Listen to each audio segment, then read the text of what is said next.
All right. So today we're going to go over everything you want to know about the COVID vaccine. We've got a good surprise today because we've got a guest at the end that we're going to be able to interview and ask a couple of questions about. So if you've been on this webinar before, as you know, we go over a little bit of basic information and we also go into new information every Tuesday and Thursday. My name is Dr. Valda Crowder, also known as Dr. V. I've been an emergency medicine physician for 30 years. These presentations are all recorded, not including the Q&A, and they're also dated. So that way, if you look at an old one, you actually know when you're seeing the information. Information is evolving very fast. The source documentation for this webinar is at AskDrV.us, and you can also follow me on Twitter, which is AskDR_V. All right, let's get started. The structure of the webinar is 20 to 25 minute slide presentation followed by Q&A. As I said, today we're lucky to have somebody that we can interview for a couple of minutes about something that we're going to talk about in this webinar. But we end usually right around 9 o'clock. Everyone on the presentation is in listen mode and muted. That way everybody can hear, and then you can ask questions either with the chat icon or the Q&A. You can feel free to start typing in questions during the presentation. That way, if you don't have to really remember anything till the end of the presentation, so if something pops into your mind, feel free to just chat it in the Q&A or chat it or type it into the chat icon. All right, the intention of this webinar is to keep participants informed about COVID-19 science that will help you and your family stay healthy during the pandemic. And the outcome is that you'll leave the webinar motivated to create or improve an action plan for yourself and your family, or you'll be motivated to create or improve an action plan for your broader community, whether or not it be a homeowners association, a business, a church, a union, or anything like that. All righty. So we approached a unfortunate milestone, which is over 500,000 people dead, 512,000 people dead, 512,835 within the last year. So I want to actually really put the number in perspective, because when people see the number, I want to, really put that number in perspective. That's the entire population of Miami, Atlanta, or Baltimore gone in 1 year. It's also the same number of people, roughly the same number of people that died in Americans that died in World War II and World War I combined. So I want people to actually really, what happens with a pandemic is when everyone is sort of in isolation, you don't really see the losses until you actually come back together. But I want to just kind of put the gravity of what we're dealing with in perspective. Globally, we've gone over 100 million cases with 2.5 million people dead. And the United States, as I said, is roughly about 25% of that, even though we're only 4% of the worldwide population. So we are overrepresented in COVID cases, and we're also overrepresented in COVID deaths. All right, now I've said to you guys that I'm not flying. I show this slide a lot because I want people to actually see it, and I want people to know what the airlines are doing. Masks are required at all the airlines. Spirit and Sun Country and Frontier do not provide them if someone actually shows up and does not have a mask. Not all the airlines are cleaning the flights before every flight. All of the airlines are selling the middle seat except for Delta. Delta originally said they would hold the middle seat until the end of March. They've now extended that until the end of April. Of all the airlines, if you must fly, Delta is actually doing the best job as far as COVID restrictions. Now, at many airports, you can actually get COVID tested. So at all of these airports, you can get COVID tested. The cost of it really depends upon whether or not you get a rapid test or a PCR test, with the PCR test being more accurate and more expensive and more uncomfortable, and the rapid test actually being less expensive and less accurate. And so the prices of the tests vary from anywhere from $45 to about $100. But at these sites, you actually can get COVID tested. In Canada, You have to have a negative COVID test within the last 72 hours in order to board a flight and fly. Despite that, they've had over 70 flights that have had one or more COVID positive person on the flight. Now, Canada has a very robust public healthcare system, so they do contract tracing, they contact those people, and they actually get COVID testing done. The United States does not do that. There's been some reports that some of the airlines are voluntarily reporting it to the CDC, but there is not a robust system that actually gets the information in a timely fashion back to the person or the people that were on the flight in the US. Another thing that we could see in airlines or even schools is COVID sniffing dogs. They were debuted at a Miami Heat game. All right, so as we know, respect COVID-19 is highly contagious. You can catch COVID-19 in 45 seconds. If you're talking about a variant, UK, South African, or California variant, that can be down to 50 seconds. 60 to 80% of the people who come in contact with it actually get it. It comes in both a droplet and an airborne form. The droplet is a heavier particle that falls within 3 feet from the place of origin, where the airborne travels further. Now, a lot of people ask me, how far can the airborne actually travel? So if you imagine this person is COVID positive, the red are the droplets, and they fall within 3 feet. The gray is the airborne, which can travel very far. So it depends upon the weather and the humidity. If it's less than 52 degrees, then those particles actually travel further and also stay active on surfaces further. As you get over 52 degrees, they tend to disintegrate faster. So there's not really, 6 feet is not an exact science. The goal is that if someone were more than 6 feet away, then it would be enough air to disperse. That definitely is a true outside. Indoors, maybe, maybe not. It really depends upon the actual conditions. All right, as I said, PCR testing is the gold standard. That is a nasopharyngeal swab. It's most accurate 8 days after exposure. It can be inaccurate if it's administered too soon or too late. The antigen test, which is the rapid test, is the one that actually detects proteins on the surface, and it's negative. It has a false negative 30% of the time, 20 to 30% of the time. So what does that mean? That means that you have COVID and the test told you you did not, 30% of the time.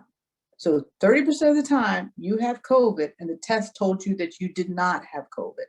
So if it's positive, if it's true. If it's negative, you probably need another one. I've talked a lot about upgrading your mask. The mask on the upper left hand is sort of the homemade mask.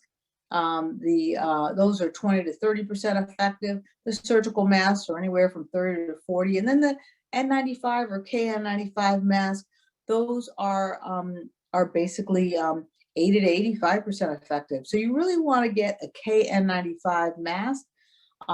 Those are not for medical use. You don't have to worry, although we do sometimes use those in the hospital. So you don't have to worry about drawing from a hospital supply or anything like that if you get a KN95.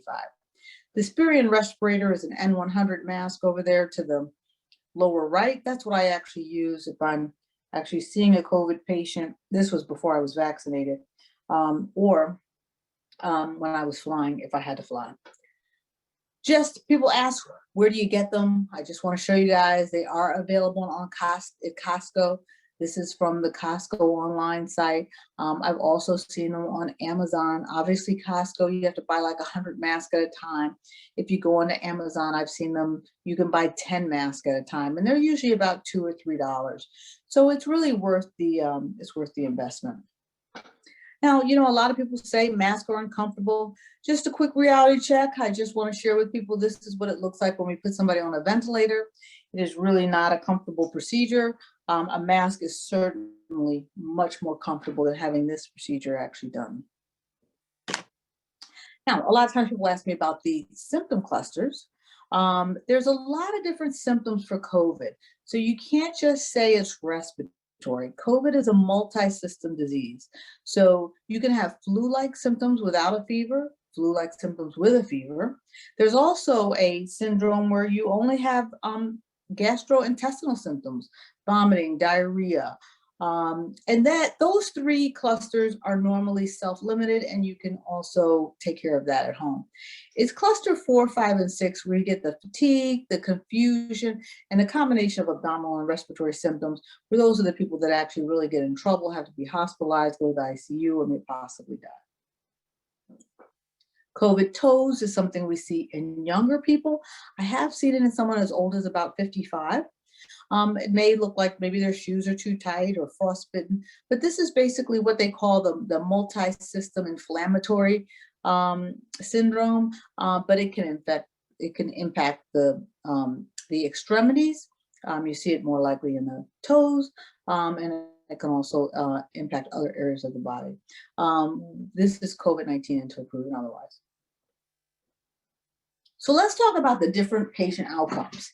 So some people catch COVID and they're symptomatic or asymptomatic, and they completely recover and they never develop symptoms again.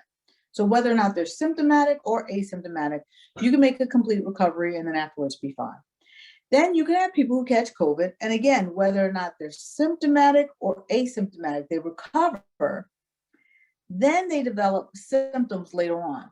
We're now seeing it looks like anywhere from 20 to 30% of COVID-19 patients are what we call long haulers and have some type of symptoms later on, whether or not it's balance, memory. It's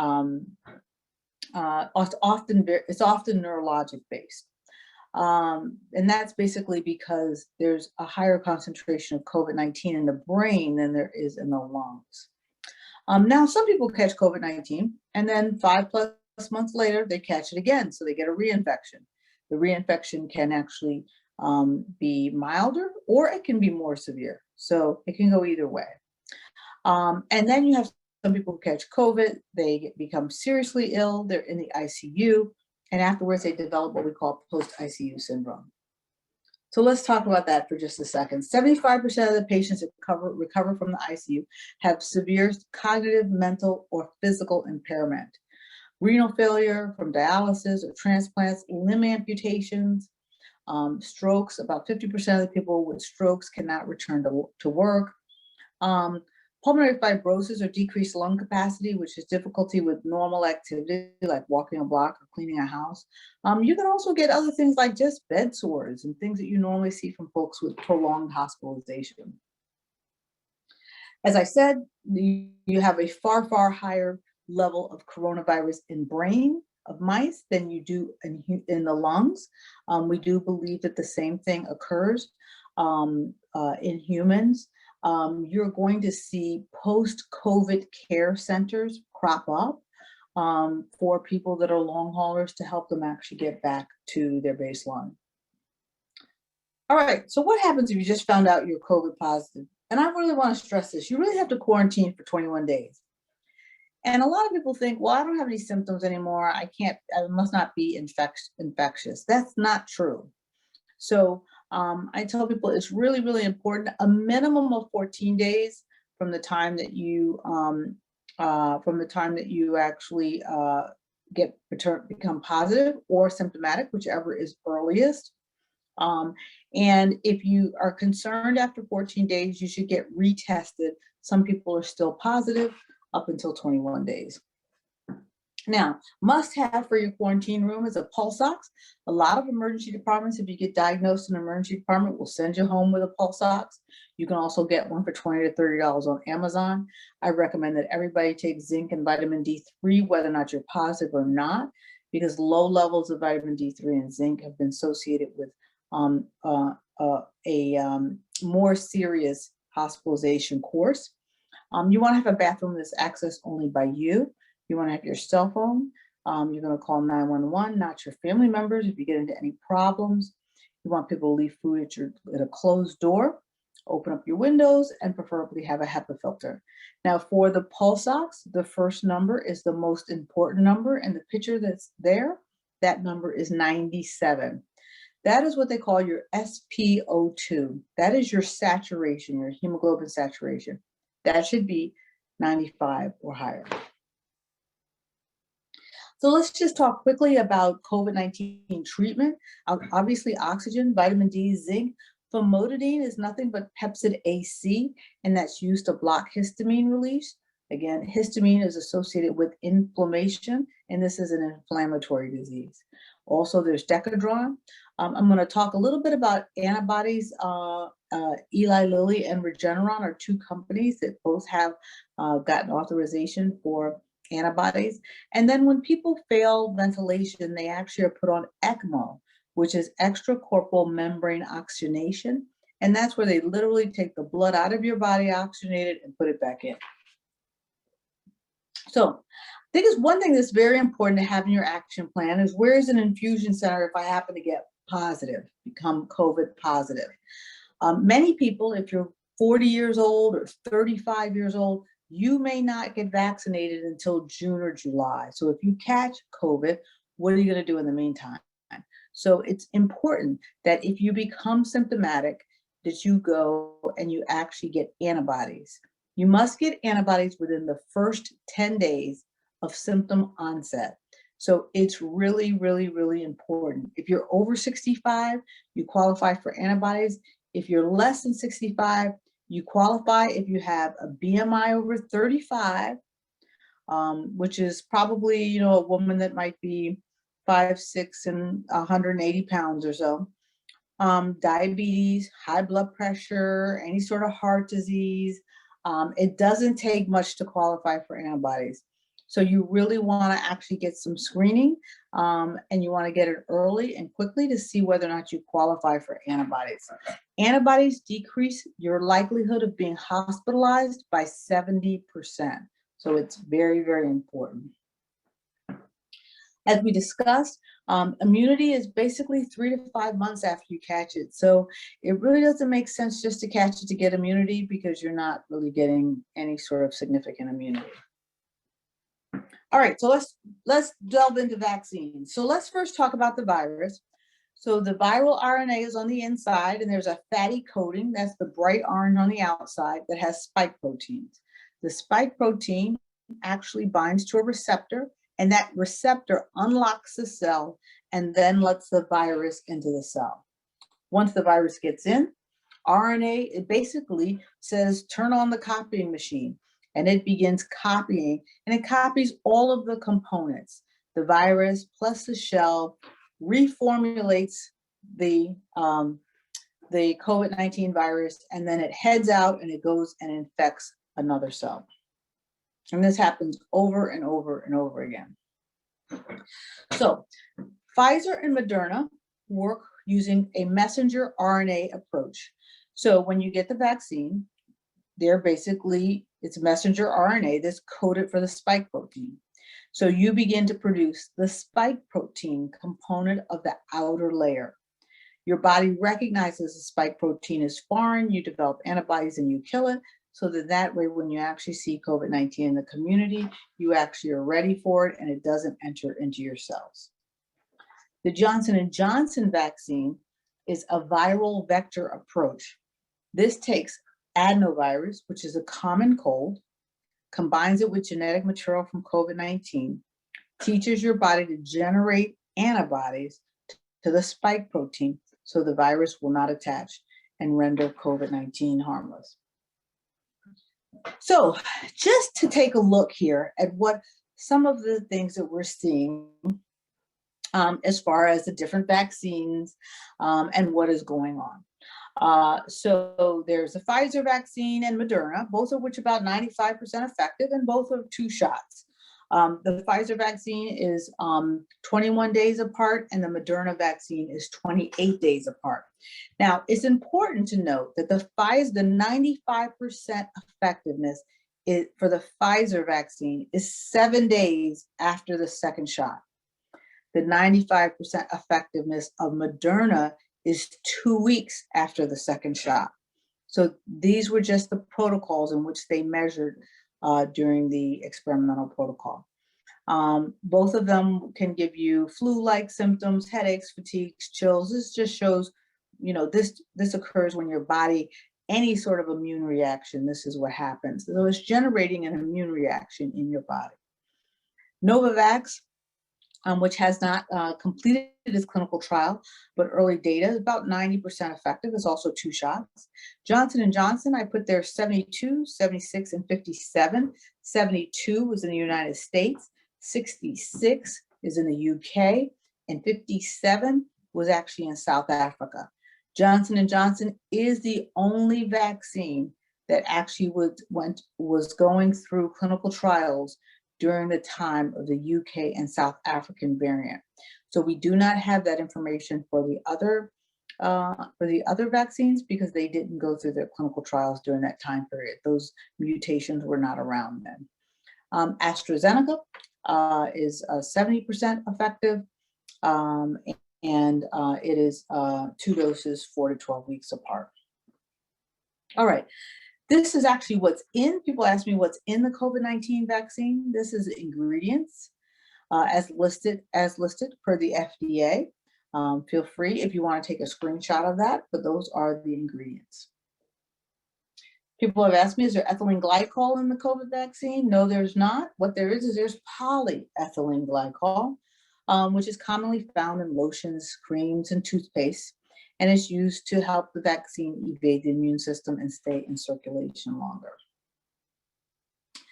Also got a question about immune thrombocytopenia. Immune thrombocytopenia is where you have a decrease in your number of platelets, and it can be asymptomatic. It can be associated with a rash or bruising. It can be associated with bleeding problems. So the CDC surveillance system, which we're going to talk about, detected 36 cases out of 31 million vaccines administered. The data is still occurring. We're going to talk a lot about that process, and the person that we're going to interview is actually going to share with us some information about that process. But I got a lot of questions about this particular article from the New York Times, and I wanted to share this. You'll also see immune thrombocytopenia with other vaccines like the measles vaccine. All right, some people say, well, COVID-19 vaccine, it was just developed too quickly, for me to have any confidence in it. Well, it was not developed in 11 months. It actually, SARS started in 2012. SARS is also a coronavirus. So SARS is called SARS-CoV, and COVID-19 is called SARS-CoV-2 in the science community. The SARS infection was also a pandemic. It was 33 countries and about 810 deaths. And so they quickly started developing a vaccine for it. This is actually the journal from 2005, where they talk about the SARS vaccine. This is 2005. And in this journal, they actually talk about the importance of actually having a messenger RNA approach, as well as a viral vector approach. So all of this development actually started in 2005. So when COVID-19 came along, COVID-19 is very similar to SARS. They both have spike proteins to gain entry into the cells. They both cause respiratory symptoms, and about 80% of their DNA is the same. So the COVID-19 vaccine really came from the SARS vaccine, which research started around in 2003. So it was only minor adjustments that were actually needed. If we had been hit by this pandemic and it had been something that was not related to something that we had seen before, we really would have had much, much more problems. And we would be in an extended lockdown for a much longer period of time. So we were lucky in that it was something that we had already seen. So let's talk about how mutations occur. In the US, we have very limited genomic testing. Part of the COVID package that they're trying to send through Congress actually includes money for genomic testing. So we may see more of that if that passes, and academic centers and public health departments get the money to actually do that. When we look at the various mutations, the mutations occur when the virus copies inside of our cells. So during that copying process, this virus is always trying to make itself better. So it's always looking at, well, what can I change to make myself better, to get around this particular medication or this particular thing that's stopping me. So think about it as a virus always wants to live longer and infect more humans. So the variants that it has come up with are the UK variant, which looks like it is actually, the UK variant is stopped by both the Moderna and the Pfizer vaccine. The South African variant is a little bit different. There's a large amount of alteration to the spike protein. We actually, I have not seen any data yet on Moderna and Pfizer as far as the South African variant is concerned. There's a Brazilian variant and also a California variant. All of these have been associated with larger viral loads, and also they infect a person with much shorter over a much shorter time period. So again, you can have contact with these variants for 10 to 15 seconds, and that is enough to actually catch COVID. All right, vaccine-wise, we have distributed 65 million and we have administered 64 million vaccines. So we are about 20% of the way there. So we are absolutely getting there towards vaccinating everyone and getting back to regular life. So right now, most people must be over 65. I tell people to search their county public health department, put in COVID vaccine, and then look for instructions. You can set up text and email alerts. So let's look at what this actually looks like. Here's what the Maryland site looks like. It's a maryland.gov vaccine hashtag locator. And again, if you're not able to make an appointment, you're usually able to at least put your name on a list. This is California, myturn.ca.gov. And again, all of these sites update when they actually lower their age limits. The White House is actually plans to sell millions and has started selling millions of doses to retail pharmacies. So this is what the Walgreens site looks like. Again, you have to put your name in there and register. This is what the CVS site looks like, and these are the states that the CVS is actually doing. So they're not doing all states. There's also Vaccinehunter.org. This is a really interesting site. I wanted to actually put this on the website because I know on the webinar, because I know we've had a couple of people who have complained about not being able to get a vaccine. Basically what this does is this actually tells you when certain things happen where there's either, like, so for instance, in Texas, when the refrigerators and everything went out because electricity went out, there were suddenly large amounts of vaccines that could be administered to anyone because otherwise they were going to be thrown out. So Vaccine Hunter will actually tell you, hey, there's a site over here. Some people go at the end of the day, see if they can actually get an extra vaccine. So there are varying amounts of vaccines in a bottle. And so sometimes there's extra doses. Sometimes there's people who did not actually show up for their actual vaccination shot. All right, these are some medical conditions. Should you get vaccinated? Weakened immune system. CDC says yes, but be aware of the safety data. And I would also say consult your physician. Same thing with autoimmune. A couple people have asked me about Guillain-Barré and Bell's palsy. CDC says yes, you should still get vaccinated. Pregnant or lactating. The CDC has a more conservative guidance. They say you can choose to be vaccinated. Now, let me just say this. We have not actually studied the safety of the COVID-19 vaccine in pregnant or lactating women. There is currently a clinical trial that is going on with pregnant women, lactating women, and also there is clinical trials going on with children. So I say that caveat that those clinical trials are going on currently. Now, the vaccine safety programs.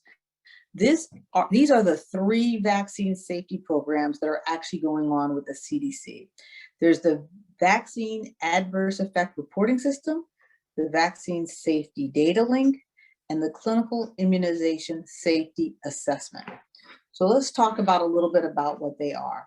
So the Vaccine Adverse Reporting System actually collects and analyzes reports of adverse events that happen after vaccination. Anyone can submit a report, right? The Vaccine Safety Data Link, it has two networks of healthcare organizations across the system. One can analyze information from over 24 million people. The other one can analyze information from over 190 million people. We use these systems to actually actively monitor vaccine safety. Then lastly, there's the Clinical Immunization Safety Assessment Project. This is a collaboration between the CDC and 7 medical centers. And basically, what this is vaccine experts actually assist healthcare providers with complex questions of vaccine safety that patients may have, and they conduct clinical research to better understand vaccine safety and identify prevention strategies for adverse reactions. So these are the 3 components that are the safety net that you actually don't see. So I want to make sure that people understand, how robust the system is. This actually is just a printout, a fact sheet. I'm going to actually put this on my my website so that way people have access to it if you actually want to read it. But this is a printout that actually explains the adverse event reporting system. It actually has links and has all the ways you can call, you can email them, you can upload a form if you've had an adverse reactions. Your physician can upload a form if you've had an adverse reaction. This just shows a little bit about what the distribution model looks like for the Vaccine Safety Data Link. Again, I'm showing here, this is like 9 healthcare organizations that are spread throughout the country, and they use electronic health data from each of the participating sites. It includes the kind of vaccine you were given, the date of the vaccine. It also goes down to the lot. What was the lot number? So that way they can identify, was it associated with a particular lot of vaccines that had a problem, or was it more random? The CIS system is a nationwide network of vaccine safety experts from the CDC, and they work with 7 medical centers. They work with Boston Medical Center, Columbia, Johns Hopkins, Duke, Vanderbilt, CDC, Cincinnati Children's Hospital, which is actually where I actually trained in medical school, and that is where the pediatric study is going, and then also Kaiser Permanente in Northern California. So let's just talk about what does this actually look like. So, and I'm going to do this mainly for the Pfizer. We don't have this for Moderna, but it's not that much. It's not that much different. So let's say you got the first dose on Wednesday. You don't start to build immunity until day 12 for Pfizer. So Moderna is about the same. It's day 14. So it's just a little bit later, right? Then you get the second dose on day 21. And as I said, you have full immunity 7 days after the second dose. For Moderna, it's 2 weeks after the second dose. So it's really important that people realize that for the first 12 to 14 days after your vaccine, not much has changed. Okay, you don't have any more immunity in your system in the first 12 to 14 days after a vaccine. This actually just looks at how long it takes for the vaccine to work. Most people get the shot, they feel a little bit of pain in their arm. They may have some fatigue or chills or headaches. Usually by day 3, everything has subsided. I recommend that people drink lots of fluids, take some Tylenol or Motrin before and after the shot, whichever one you like. And I've noticed that when I've done that, I haven't had any symptoms at all. Then again, somewhere around 2 weeks, you begin to get some protection. Then you get the second shot. And 7 days after the second shot for Pfizer and 14 days after the second shot for Moderna, you're at the 94-95% effectiveness. Now, Israel has actually vaccinated over 50% of its adult population, and what it's now seeing is 97% of its COVID deaths are now shifting to younger people who did not get vaccinated who did not get vaccinated against COVID. And so it is really, really important. I can't stress enough how important it is to actually get vaccinated. All right, we got some new folks here on the list. Oh my gosh, I got some folks in here with their second shots. Make sure to send me your photos. So we got some folks on here with our second shot, which is a great, great thing.